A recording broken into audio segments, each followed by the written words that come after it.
mbokk yi salaamaaleykum yéen a ngi seetaan MMD Média bis bu nekk temps bu nekk dafay am luy marqué histoire u jamono jooju mois de mars bu ñu ko waxee xel yëpp dafay nekk ci wàllu jigéen importance bi mu am jigéen valeur bi mu am ci biir société bi jigéen ak ni ñu ko war a joxe gëdd ci lépp loo xamante ni bii ay projet la lépp loo xamante ni bii ay sumb yu ñu naal la ngir fas yéene soppi aw nekkinam ba nekkinam taqoo ak cellaange kenn ku ne ak ñenn ñu ne ak ni ñu koy màggale ñenn ñi dañu xool ci wàllu sociologie ñi wàllu psychologie buñ ko waxee mooy jigéen ñi dund ay jafe-jafe ci wàllu famille ñi dund ay jafe-jafe ba seen xel xaw a dem ndax lu ñu leen teg ci wàllu souffrance ñenn ñi di ko màggale ci wàllu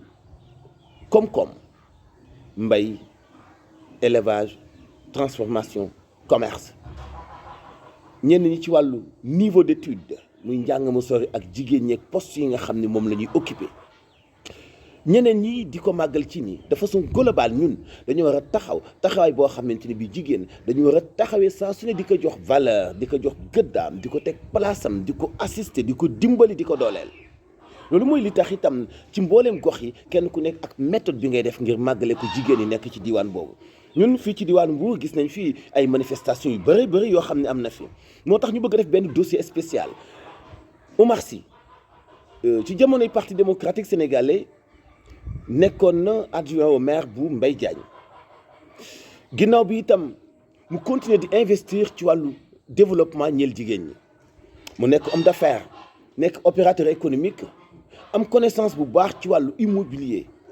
di ci liggéey bu am solo jiite benn société bu tudd OGBOS ñu gis ay démarches yu am solo yoo xam ni moom lay def ci diwaanu Sénégal gépp mais fii ci diwaanu Mbour gi mu fekk baax itam mu ngi fi innové loxoom musta jóg di dugg ci wàllu communication ci wàllu développement des femmes ci wàllu diine ci wàllu taxawal ay activités yoo xam ni du ci sax moom lu mu ci séntu wala benn fal wala benn nomination bu mu ci am mais marque présence am ci département bu Mbour ñu seetlu moom benn jéego bu am solo boo xam ni def na ko ci bis bi ñu jagleel jigéen ñi muy juróom-ñetti fan ci weeru mars am ay projet yu am solo yu mu sumb naal ko suñu reporter Zal seq ak moom waxtaan. liy manqué parti politique en général fonds politique daf ciy bokk parce que boo nekkul au pouvoir rek doo am fonds politique mais ñun loolu buñ ci bokk ñun nañu am fonds politique dinaa leen jox 20 millions boobu ngeen formé ci xale yi ak jigéen ñi jël ci versé ci caution ma defal leen garantie ñoom ñu jël 10 millions versé ko ci banque BOA li ci des ñu def ci seen 8 mars def ci seen am ci lu ñu jox formation jeune bi ñu leen joxee 2 millions fi mu nekk war naa leen ci tegal 3 millions pour jeunes yi ñu mën leen former bu baax am na ay corps de métier yoo xam ne itam listé naa leen pour mën leen wutal lu ñu jàpp man ci suma entreprise ak yenn chef d'entreprise yoo xam ne waxtaan naa ak ñoom ba pare xale yi pas plus tard qu'avant-hier recevoir naa leen informé naa leen ci loolu. loolu moo tax ñu génnee xaalis bi ñu génne tey nag jigéen ñi woote wane seen bopp parce que mënoon nañ ñëw indil ñu ay 500 femmes ak nangam parce que boo waxee ñu ne tey ñëpp organiser 8 mars waaye gars yi nee nañu man ne woon naa fédération bu ne nañ fa jël rek ñaari car mais da ngay dem yóbbu ñaari car lu mat juróomi car taxaw 2000 militants lañ soxla woon gars yi nee na ñu ngi ci 3000 jëm 4000 man nag compté wu ma te am na ñoo xam ni ba bi ñuy añ léegi ci kaw ñu ngi ñëw waaw loolu kon ñu xam ni daal loolu daf ñu war a encourager ñu war a demal suñu bopp ci législative yi. politique bi ñu mas di def mais dañ ko yokk dañu bëggoon wax ni dañu bëggoon changer un peu naka la leader politique war a mel man li ma xam ci Sénégal ci bu njëkk ak léegi les responsables politiques dañu doon dimbale nit ñi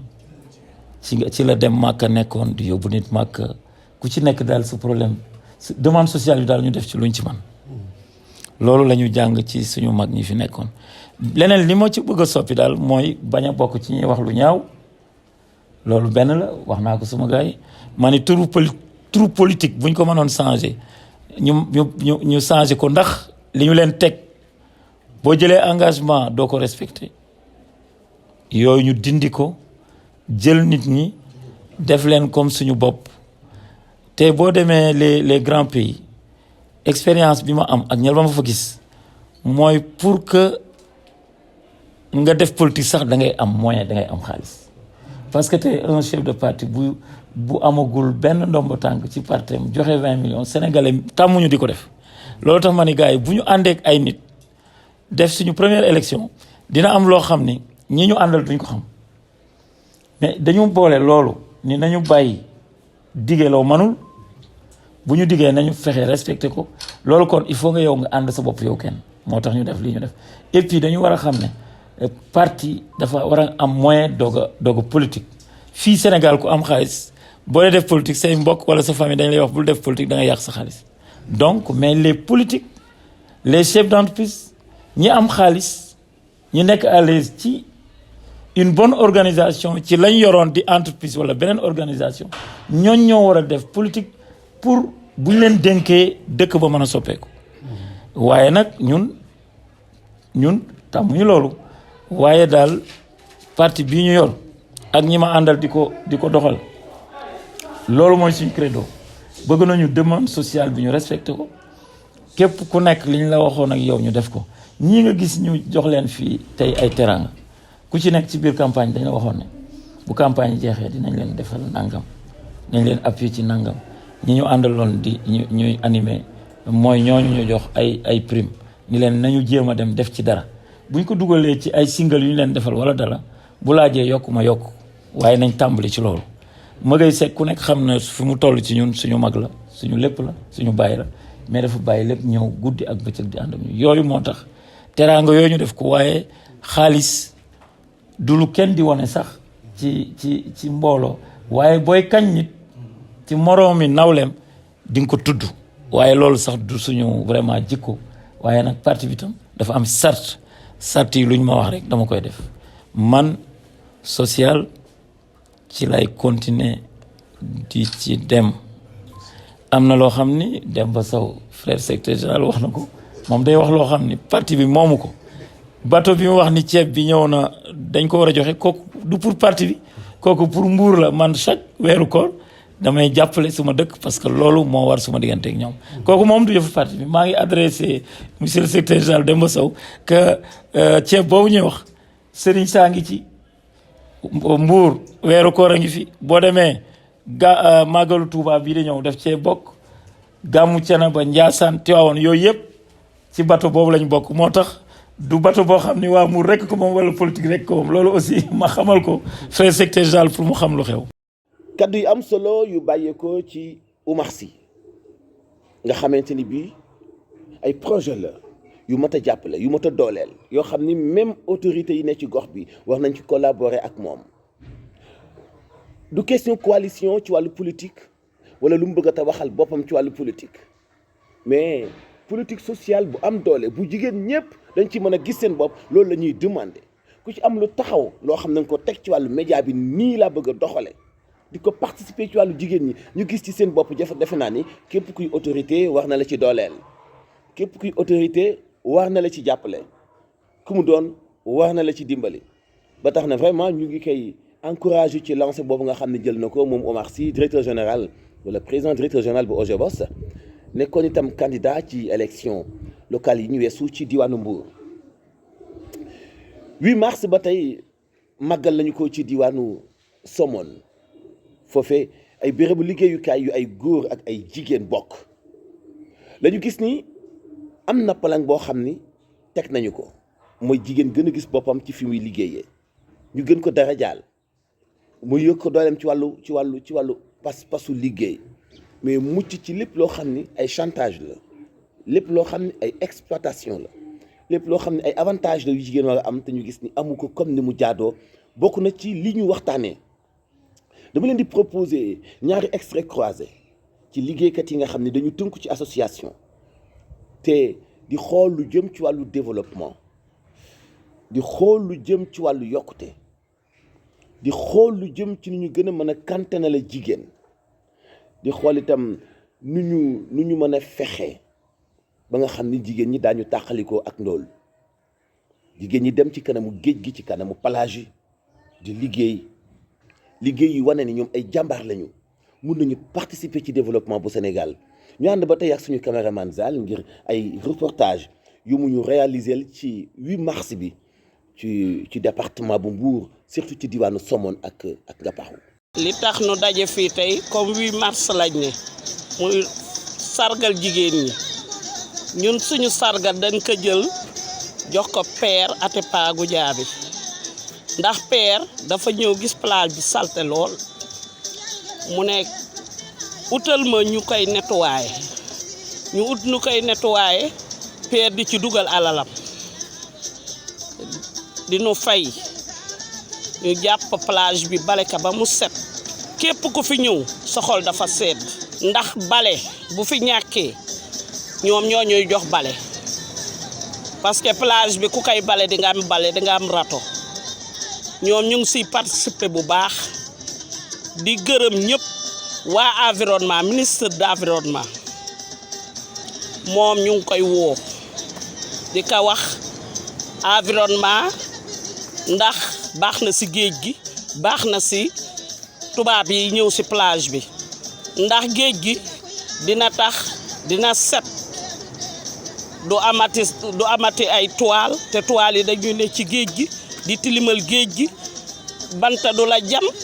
boo demee baax na si jën yi baax na wit si climat wu dëkk bi avant président Macky Sall di wax ne nit ñi nañ bale maire yi ut ñuy bale boobu fekk na Père commencé ko ndax ñetti at si ren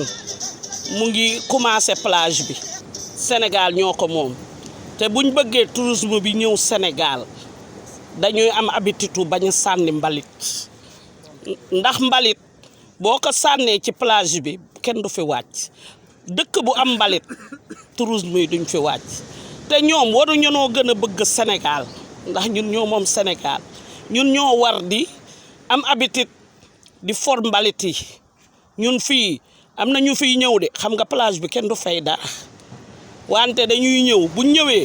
dañuy def seen sorti ñu ñëw sànni dama leen di fekk ne leen yéen da ngeen ñëw ci plage bi Somone laaju leen dërëm pour ngeen fay ngeen di ko fi sànni for leer parce que am leen habitude di for nit ñi nag ñu ngi leen di mobiliser waa ADS wax nañ leen ñu defal nuy tonneau yu nekk ci booru tefes gi nit ñi am habitude di fi sànni mbalit bi dañu ubbi suñuy porte ñu ngi oo ñëpp bépp partenaire bu mën a jàpp ci plage ci Somone bi ba Saly sax dañ ko bëgg a continuer ba Saly sax mbedd yi xat na ñun suñu balee ci plage bi duñ am fun jaar ñu ngi wax boroom kër yi féete géej nañ ñu dimbali may ñu yoon parce que urgence bu amoon ci géej gi sax sapeur yi duñ am fuñ jaar may leen ñu yoon ngir yàlla ngeen wàññi seen kër yi may ñu yoon yi xat na ñu génn mbedd yi yoon di wax nag maire Somone maa ngi koy woo di ko wax ne mu jéem a négocier boroom kër yi ñu may ka mbedd ndax tefes gi amul mbedd di ko wax nag di ko woo mu ñëw nag doon sunu partenaire si commune bi parce que ñëwagul. waaw bale nañ tefes gi ba mu set wicc nag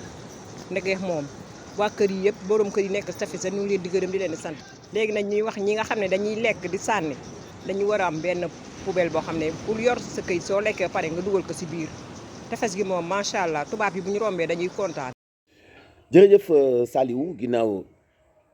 réalisation yu am solo yi nga xam ni def na ko nit ñi découvrir seen bopp ci jéego ak activités yi nga xam ni moom la ñuy def ci département bi ci wàllu yokkute te mu jot ñu dooleel ko ci wàllu communication et même des médias dugal ci loxoom di jàppale kilifa yi ñu ngi ci encouragé bu baax maire bu Malicounda ndax bu leen fàttali ci mois de mars bi war nañoo inauguré benn hôtel bu mag ca Pointe Sarène mu bokk ci hôtel yi nga xam ne ñoo gën a rëy ci Afrique de l'Ouest loolu nekk bijou bu am solo doon itam fierté ci département bu Mbour ñu ngi leen ci encouragé bu baax te di leen wax ni seen yëf la dugal leen ci seen loxo ndax seen département la taxaw leen ci képp kuy bay waaram ngir mu développé mais bu leen jàppale kenn koo xam ni deful luy wane ni am na xemmemteefu développé suñu diwaan muy notre cher département. ku wax département bu Mbour faaw nga wax commune bi ak importance bi mu am après changement bi nga xam ne am na muy maire bu bees bi fi nekk di Cheikh Issa Sall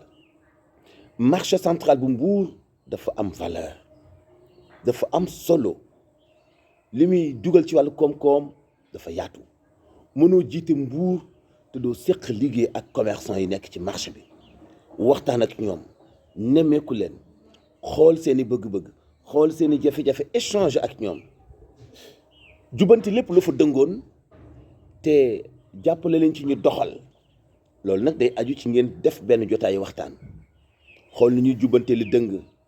xool ni ñuy doxale li doxul xool lan la ñuy innover comme lu bees commerçant yi wax nañu li leen metti wax nañu itam li ñuy proposer maire bi ak kontante gi ñu am ci le fait que maire bi seet si leen di Cheikh Issa Sall directeur général bu ADM maire bu Mbour Cheikh Issa Sall itam wax na mbégte bi mu am ak xemmemteef gi mu am ak yaakaar gi mu am ni commerçant yi ak commerce ci boppam mun na ko participer ci développement bu Mbour ñu seetaan élément croisé les commerçants ak le maire ci réalisation suñu technicien Zal. maire Cheikh Issa Sall dafa woote tey woo marché Mbour yëpp woo commerçant yi woo marchand ambulant yi grossistes yi détaillants yi woo acteurs yëpp ñu ñëw ñu toog waxtaan ak ñoom li nga xamante ni moo soxal marché bi ak li nga xamante ni moom lañ yaakaar bi ñu ko defee marché bi mën a jëm ci kanam ak jafe-jafe yi nga xamante ne moo am ci dëkk bi ni ñuy def bar ut ay solution parce que ku ne xam ne dëkk bi bari na ay problème mais problème yëpp dafa am ay solution te solution yi mu dëggeen ci lu dul dañoo toog waxtaan kenn ku nekk wax li nga xamante ne moom nga xalaat moom tam mu wax li nga xamante ni noonu la yaakaar ne su ko defee moom équipe municipale am dana mën a am solution ci dëkk bi pour ñu mën a def li nga xamante ne moom la waa Mbour di xaar ci ñoom léegi nag waxtaan nañ ci lu bëri waxtaan nañ ci wàllu encombrement bi waxtaan nañ ci wàllu insalubrité également waxtaan ci ay manque d'infrastructure yu mel ne wàllu éclairage manqué na ci marché bi wàllu système canalisation manqué na fi manqué na ay bouches d'incendie leneen li am tam mooy ku nekk xam ne ñi ngi dëgmal nawet bi li ci des bëreetul ñu ngi ci mois de mars yaakaar naa nawet bi soreetul léegi te Mbour yaakaar nañoo dund loo xam te dafa metti mooy chaque année bu nawet jotee marché yi dañuy sonn surtout marché central bi nga xam ne noonu fa laa nekk ndax marché yi dafay am ndox mi day génn côté bu nekk ndox mi bu ñëwee day ànd ak mbalit yi marché bi day nekk loo xam ne day kenn du ko mën a pratiquer nit ñi duñu mën a ñëw dugg def seen achat jaaykat duñu mën a gis benn client boo xam ne dañu mën a liggéey ak moom mu nekk ay problèmes yu bëree bëri kon tey maire su jëlee initiative ne dafa bëgg a waxtaan ak acteurs yi woo ñëpp loolu dañ koy rafetlu di am tamit yaakaar ci moom ci dafa teg benn lu ñuy wax benn cadre boo xam ne te ñuy gisee mu wax ne dafa bëgg chaque 3 mois mu def ay réunions yoo xamante ni dañ koy def bu dara xewee ak bu dara xew lépp ñu koy def su fekkee am na tamit beneen urgence tamit ñu wootee ay réunion waxtaan je pense que loolu ñun ñëpp dañ koy rafetlu man am na ci kontaan personnellement yaakaar na tamit waa Mbour yëpp commerçant yi marchand ambulant yi tailleurs yi ak ñi nga xamante ñooy secteur informel bi ñëpp gis nañu seen bopp. dem nañ également ci quai de pêche bi dem nañ fu bëri mais dañoo décidé woon ne nañu ko jëf bu nekk bu ñu war a def ci biir mairie bi rek dañ koy jiitale nañu ko waxtaane ku nekk xam na ne secteur commerce bi dafa am rôle bu am solo bu muy jouer ci dëkk bi sur le plan économique déjà rôle bi muy jouer mais ku nekk ci ñun bu gëstoo xool boppam li mu sol kaw ba suuf ak li muy consommer lépp ci marché bi lay jóge kon marché bi jar na bàyyi xel ña fa nekk di fa évoluer tamit fajar lañ fay commencer nekk ba guddi kon seen nekkin foofu jar na bàyyi xel loolu moo taxoon ñu considérer ne premier cadre de concertation bi ñuy instauré ak secteur commerce bi lañ koy defee di gërëm artisan yi nga xam ñoom ñëpp ñi nga xam ne ñoom ñoo nekk ci biir marché bi dañ leen a oo matul sax 72 heures ñoom ñëpp ñu ñëw à l'unanimité ànd ak ñun ci waxtaan wi te biñ ñëwee ci waxtaan bi c'était pour installer cadre bi peut-être lancer rek cadre bi li nga xam ne moo ko tax a jóg mais profité nañ si pour ñoom ñu wax ñu ay solution yu bëri si ay problèmes yu am si biir marché bi yoo xam ne ñëpp xam nañ ko mbuurwaay xam nañ ko ñoom ñu fiy liggéey xam nañ ko ñi fréquenté marché bi tamit pour fi di fi jënd si wala di fi jaay si wala di fi transporter di fi yebbi wala di fi yëpp ñoom tamit xamoon nañ problème yu demee noonu waaye li si ëpp solo mooy sécurité bi suivre nañ fan yi passé li xew salle de vente à Dakar ñaanuñu yàlla mu xew feneen si àdduna bi waaye surtout nag suñu dëkk bi nga xam ne mooy Mbour kon war nañ jël les devant mooy fexe ba bouche d'incendie ñu xool ñaata moo fi am ñu xool naka lañ koy yokkee ñu yokk ko fexe ba également mu am tuuti ay rues yu dégagé yoo xam ne bu sapeur pompier waree dugg si biir marché bi moom benn circuit boo xam ne dina fa mën a jaar pour mën a régler problème yi beneen bi mooy cet gi moo tax le 20 bi incha allah le 20 mars ñu woo leen ñoom ñëpp acteurs yëpp bu fas yéene ànd ak ñoom indi matériel bi bu mu doy pour que ñu raxas suñu marché bi ba mu set wecc buñ ko raxasee dinañ curé waale canalisation yi fa nekk parce que nawet bi mu ngi ñëw duñ xaar ba nawet bi ñëw ba inondation yi ñëw ñu doog a dem di curé dañ koy def léegi bu fekkee ne tamit laajaat na ñu réaliser fa yeneen canalisation incha allah ñu am temps comme ñu ngi mars balaa mois de juin juillet ñu mën a réaliser waat yeneen canalisation ak ay secondaire yoo xam ne dina permettre ndox mi bu wàccee rek mu am fu mu jaar dinañ xool ak ñoom toilettes yi foo xam ne da nga fay nekk fajar ba guddi maanaam toilettes yi war na mel nu mu war a mel donc yooyu yëpp bu ngeen ci xool ak ñoom si le 20 bi bu ko defee ñu ànd ak ñoom liggéey marché bi ba mu mel ni mu war a mel wax nañ ñu problème mu marché secondaire ak marché de quartier yi foofu tamit dinañ fa dem lépp luñ fa war a def pour que marché jouer son rôle dinañ ko def incha allah mu gën a baax parce que loolu bu baaxee rek Mbour ëpp la Mbour mooy chef-lieu de département bi ñun dañoo bokk ci sunu conviction que ne ku bugg lu baax ci département bi da ngaa bugg war a ñëw Mbour loolu nag buñ ko buggee dañuy ànd ak commerçant yi ñu defar marché central bi defar marché secondaire yi xool nu ñu leen spécialisé ku bugg a jën ak yàpp ak yeneen nga am fooy dem ku bugg a fruits et légumes nga am fooy dem ku bugg yeneen i maanaam bu nekk rek ñu xam ne ku ko bugg da ngay am exactement fi nga war a dem marché yooyu yëpp tamit ci sunuy tali yi ñuy tabax fu ñu dem bu ko marché jigéen dinañ fexe ba mu am benn bretelle bu jàdd ci marché bi loolu dina faciliter circulation bi ak fréquentation marché bi bëri na daal yoo question yoo xam ne waxtaan nañ ko ak ñoom te lu ci bëri nag li ma ci neex mooy solution yu bëri ci ñoom la génnee ak engagement ñoom bi ñu am pour accompagner ñu pour que ñun ñëpp ñu ànd yëkkateendoo tegandoo ba suñu marché yi ak secteur commerce bi jouer sur le plan économique rôle bi nga xam ne moom la war a jouer pour que Mbour fañ ko bëgg a yóbbu ñu ànd fa ñun tamit tàllal nañ leen suñu loxo ubbi leen suñuy bureau incha allah lépp looñ am xalaat pour que liggéey bi mën a jëm kanam ñu ngi leen di xaar buñ ñëwee dañ ci àndandoo ñu yëkkateendoo ñu tegandoo beneen bi mooy cadre bi chaque 3 mois dina daje saa buñ dajee dinañ évaluer fan la ñu toll ci liggéey bi buñ amul lu ñu wax sax au moins ñu nuyonte saafonte ñaanalante après ñu dem ci diggante bi buñ leen soxlaay wala ñoom ñu soxla ñu buñ ñu bindee wala ñun ñu bind leen dinañ mën a dajawaat tamit ñu waxtaan parce que comme ni ma leen ko waxee ñun daal suñu gestion dañ koo teg ci ne nañ ko def bu nekk dañ ko war a jiitale nañ ko waxtaane surtout nag boo amee acteurs yoo xam ne ay acteurs yu ouvert lañ ay acteurs yu disponible lañ ay acteurs yoo xam ne lu baax li nga bëgg ñoom ñoo la ko gën a bëgg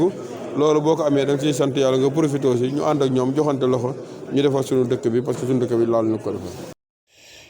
yéen ngi ànd ak MMD Média defe naa ni jeexal nañu suñu round up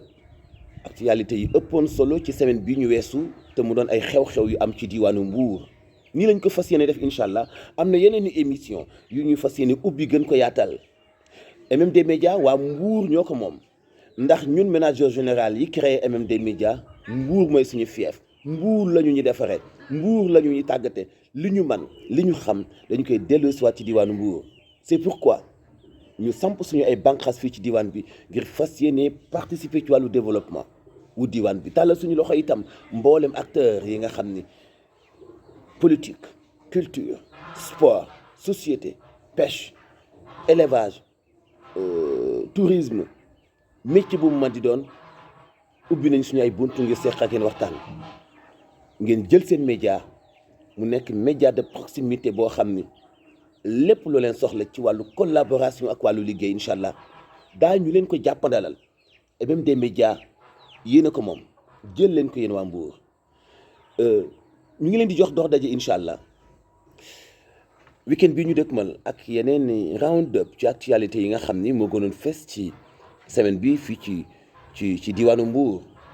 waaye ak yeneen i débat yu ñuy waxtaanee aussi ngir càmbara actualité yi nga xam ni moo am fii ci diwaanu Mbour jaa ngeen jëf da ngeen di abonné MMD Média mooy tax ngeen di jot seen suñu ay vidéo ngeen mën di commenter itam jaa ngeen jëf.